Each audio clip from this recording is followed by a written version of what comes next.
Breaking tonight, one terror group with its sights on America gets its hands on nuclear materials, while another tries to raise the stakes in a war with a key U.S. ally. Good evening and welcome to the Kelly File, everyone. I'm Megyn Kelly. Let's start with Iraq, where the group that just created the world's first terrorist state now has its hands on some hulking American-made armored vehicles.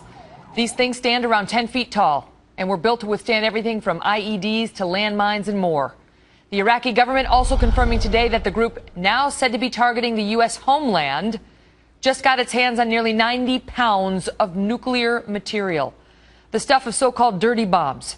The Pentagon trying to reassure people today by pointing out that the uranium now in the hand of ISIS is not the more deadly weapons-grade version.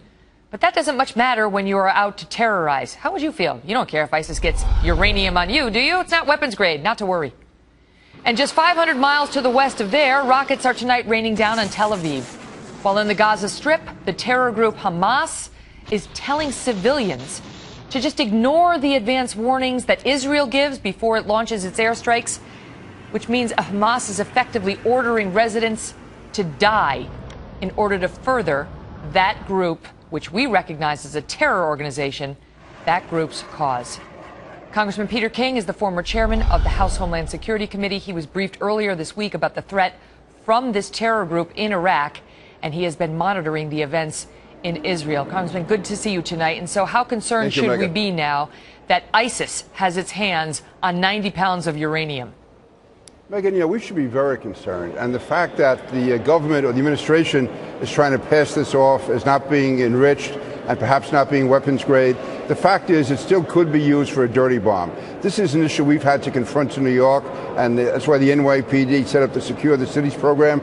You get uranium, you get radioactive material, you case it in explosives, in conventional explosives, and the blast will kill many people, and the impact of the radiation will contaminate an area. Now, you put that into downtown Baghdad in a market area, or bring it across the border into Jordan and set it off in Oman. One thing, you'd have loss of life, but the psychological effect and the contamination that would result from that radioactive material would have a severe impact. And for people who say it's not that significant, I wouldn't want it going off in my backyard, in my neighborhood, in a department store in my district. I wouldn't want it going off in any type where there's a large number of people gathered. So, no, this is very serious and very concerning. And I mean, not to mention what they could do to the water supply and other, using it as a potential contaminant, in other words, should they get the opportunity. Absolutely. But the question is whether they would have the capability to do that over here in the homeland, whether ISIS is any sort of a meaningful threat to us here in the homeland, whether it has uranium or not. Oh, ISIS is a threat to us. In fact, 3 years ago, when they called themselves Al-Qaeda in Iraq, there were three members who were arrested attempting to attack Fort Knox in Kentucky. They've made it clear they want to attack the United States. So we have to be very, very concerned about them coming here as far as explosive devices on planes, any other way they can get in here. No, we have to be very concerned. They are very lethal, very deadly, and if anything, even more fanatical than core Al-Qaeda. It's a very real concern. What should the Obama administration be doing? Because, obviously we have these advisors on the ground in Iraq, but now we've got a terror group that's so radical, Al-Qaeda wants nothing to do with it, and it's got potential components of at least a dirty bomb, if not a nuclear bomb. Right.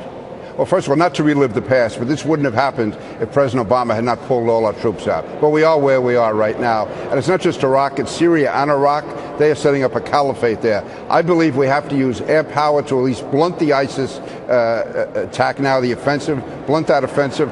Also, I believe that we should use special forces that should be on the ground, not so much engaged in combat, but being able to pick out targets. And we should be also training and working with our allies in the region.